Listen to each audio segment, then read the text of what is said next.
शहरामध्ये सुभाष रोड परिसरात असलेल्या लेन्सकार्ट दुकानाला संतप्त सकल हिंदू संघटनेने टाळं ठोकत बॉयकॉट लेन्सकार्ट आशयाचा बॅनर लावलेला आहे। लेन्सकार्टच्या ड्रेस कोडवरून तुम्हाला हिजाब चालतो मग टिकली का चालत नाही असा सवाल आक्रमक हिंदू संघटनांनी या तरुणांनी उपस्थित केलेला आहे। या लेन्सकार्ट दुकानातील हिंदू कामगाराच्या हाती दोरा बांधत ड्रेस कोडची नियमावली हटवली जावी अन्यथा दुकान उघडू देणार नाही असा पवित्रा बीडमधील हिंदू संघटनेने घेतला आहे।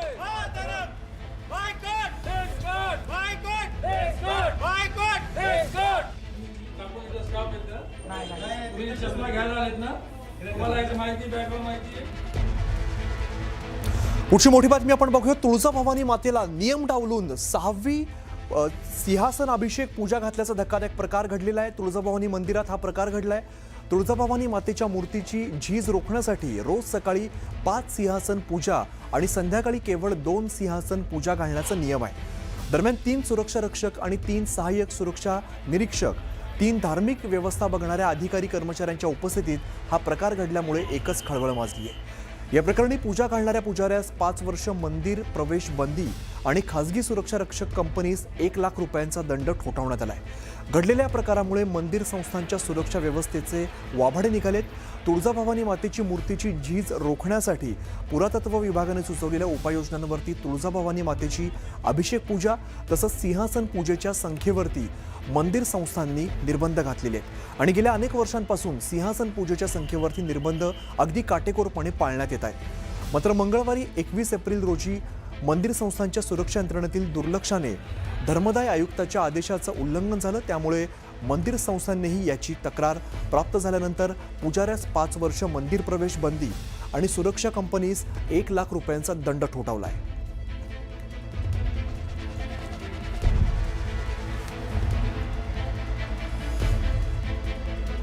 पुढे जाऊया। पुढची एक मोठी बातमी समोर येते। अजित पवारांच्या निधनानंतर पवार कुटुंबात जबाबदाऱ्यांचं वाटप निश्चित करण्यात आल्याची माहिती मिळते आणि राष्ट्रवादी काँग्रेसमध्ये बघूया कशा पद्धतीने जबाबदाऱ्यांचं वाटप केलंय। अजित पवारांच्या निधनानंतर कुटुंबात जबाबदाऱ्यांचं वाटप झालं। राष्ट्रवादीतील 3 पातळ्यांवरती या जबाबदाऱ्यांचं वाटप झालेलं आहे। आपण बघतोय राष्ट्रवादीमध्ये अजित पवार यांच्या निधनानंतर आपण बघतोय राष्ट्रवादी काँग्रेसने 3 पातळ्यांवरती जबाबदाऱ्यांचं वाटप करण्यात आलंय। उपमुख्यमंत्री आणि राष्ट्रवादी काँग्रेसच्या अध्यक्षा सुनेत्रा पवार या राज्याचा दौरा करणार आहेत आणि या राज्याचा आढावा घेणार आहेत। तर खासदार पार्थ पवार यांच्याकडे दिल्ली आणि मुंबईची जबाबदारी देण्यात आली आहे। तर बारामतीची आणि पुणे ग्रामीण विभागाची जबाबदारी ही जय पवार यांच्याकडे सोपवण्यात आलेली आहे। अजित पवारांचा विमान अपघातात झालेल्या दुर्दैवी निधनानंतर आता पवार कुटुंबियांमध्ये राजकीय क्षेत्रातील जबाबदाऱ्यांचं वाटप निश्चित झाल्यामुळे राजकीय वर्तुळात चर्चांना उधाण आलंय।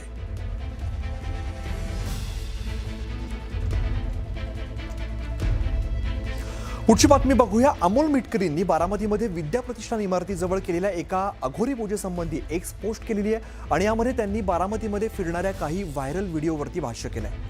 अजित पवार डिसेंबर 2025 मध्ये विद्या प्रतिष्ठानमधील एका इमारत बांधकामासाठी पाहणी करण्यासाठी येणार होते आणि याच दिवशी आदल्या मध्यरात्री इकडेही अघोरी पूजा करण्यात आली होती असं व्हिडिओमध्ये दिसतंय। ही नेमकी पूजा कोणी केली यावरती मिटकरींनी सवाल उपस्थित केलाय।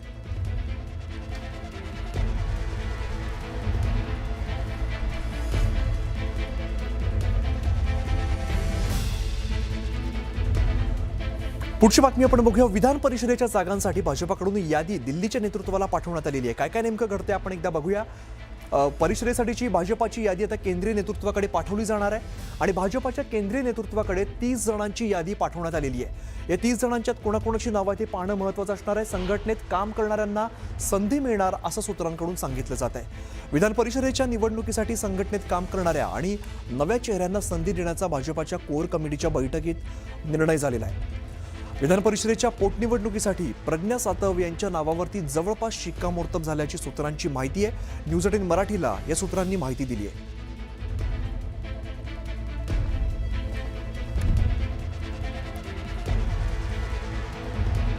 पुढची बातमी आपण बघूया। सत्ताधारी पक्षाचे आमदार संजय गायकवाड यांनी शिवाजी कोण होता पुस्तकाचे प्रकाशक प्रशांत आंबी यांना दिलेली जीवे मारण्याची धमकी अत्यंत निंदनीय असून हे अभिव्यक्ती स्वातंत्र्यावरती झालेलं थेट आक्रमण आहे आणि या प्रकरणी आमदार गायकवाड यांच्यावरती कठोर कायदेशीर कारवाई करून त्यांच्यावरती तात्काळ गुन्हा नोंदवण्यात यावा अशी मागणी काँग्रेस विधिमंडळ नेते विजय वडेट्टीवार यांनी केली आहे।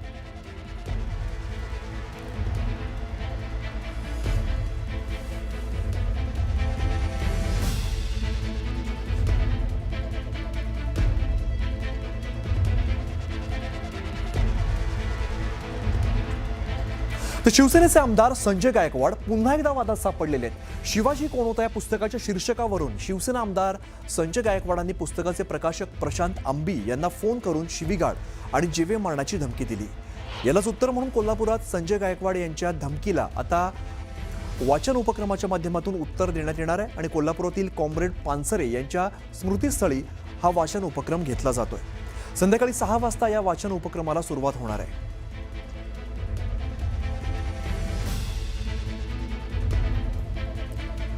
गोरेगावातील नेस्को ड्रग्ज प्रकरणात आता नवीन माहिती समोर आली आहे. नेस्को ड्रग्ज प्रकरणाचं आंतरराष्ट्रीय कनेक्शन आता समोर आलेलं आहे. कारण नेस्को प्रकरणातील गुरुवारी अटक करण्यात आलेली महिला जिया जेकब ही फिल्म इंडस्ट्रीमध्ये साईड ॲक्टर असल्याची माहिती मिळते. जियाच्या बँक खात्यावरती लाखोंची देवाणघेवाण झाल्याचंही पुढे आलंय आणि महत्त्वाची बाब म्हणजे नेस्को प्रकरणातील इतर आरोपींकडून पैसे पाठवले गेले असल्याचंही समोर आलेलं आहे. तसंच जियाने अंमली पदार्थ पुरवल्याची दाट शक्यता व्यक्त केली जाते. त्यामुळे आता जियाच्या चौकशीत कोणता नवा खुलासा होणार हे पाहणं सुद्धा महत्त्वाचं असणार आहे.